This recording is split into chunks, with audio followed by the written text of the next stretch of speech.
Cada vez más hemos tenido mayor conocimiento de las enfermedades, no solamente de cómo funciona y hemos descubierto algunas cosas más de nuestro propio cerebro, sino que la tecnología también ha evolucionado tanto que nos ha permitido adentrarnos en la fisiología y en la estructura cerebral.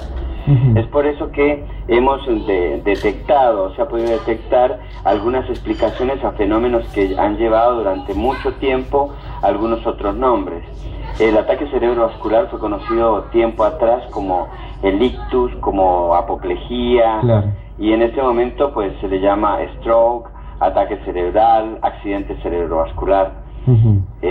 Pero es una situación que se caracteriza, es una enfermedad que se caracteriza o porque se ocluye una arteria cerebral produciendo un infarto o muerte de las neuronas, o porque se rompe una arteria y produce un sangrado en el cerebro, originando un hematoma o una disrupción de sangre en todo el tejido cerebral que ocasiona sintomatología neurológica. En eso consiste el accidente o ataque cerebrovascular. ¿Y en qué porcentaje de casos esto es contenido, tratado y los pacientes llegan a tener una recuperación?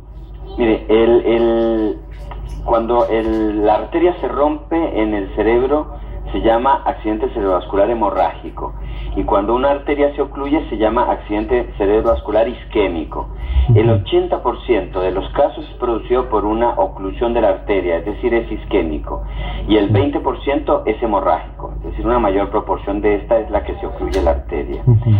Y de 3 pacientes que tienen síntomas y que están conscientes, y que ahora les voy a decir, solamente uno puede llegar a ir a consultar a un médico. Es decir, que todavía hace falta cultura y educación en la población. Es importante lo que está diciendo usted. De cada 3 pacientes, solo uno consulta a un médico.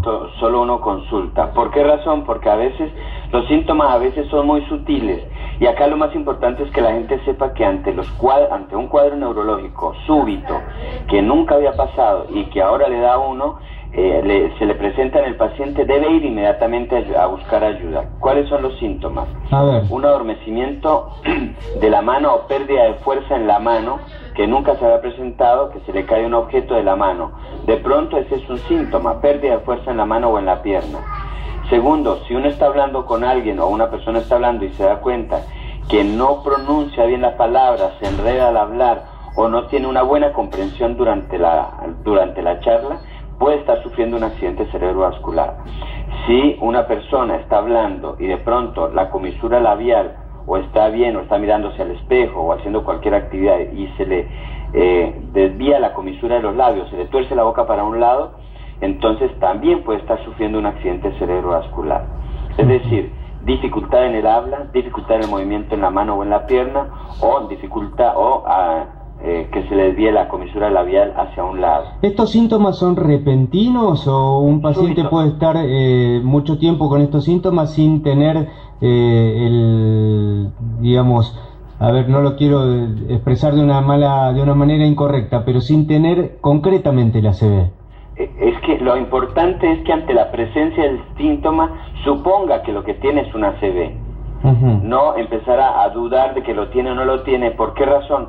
Porque el ataque cerebrovascular o el accidente cerebrovascular se puede tratar. Si nosotros dejamos que una arteria se continúe tapada por más de 3 horas, las posibilidades de revascularizar o de destapar ese cañito tapado se pierden.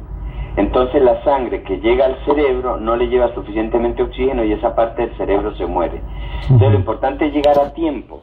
Un medicamento que cumple una función trombolítica o fibrinolítica y logra recanalizarlo, ¿sí? Si uno deja esperar mucho tiempo, se puede destapar también, aunque es más difícil y puede tener más secuelas, y se puede sacar el trombo que ha habido por otro método que puede ser la vía endovascular. ¿Y el paciente que sale de ese tratamiento exitosamente después puede tener una vida normal? Exactamente, bien. Porque el ataque cerebrovascular es considerado a nivel mundial la primera causa de discapacidad, es la primera causa de discapacidad.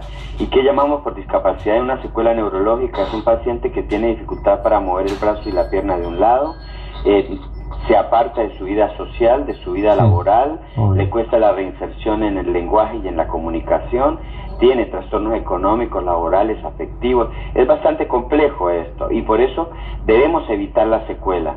Y es la segunda o tercera causa de muerte a nivel mundial.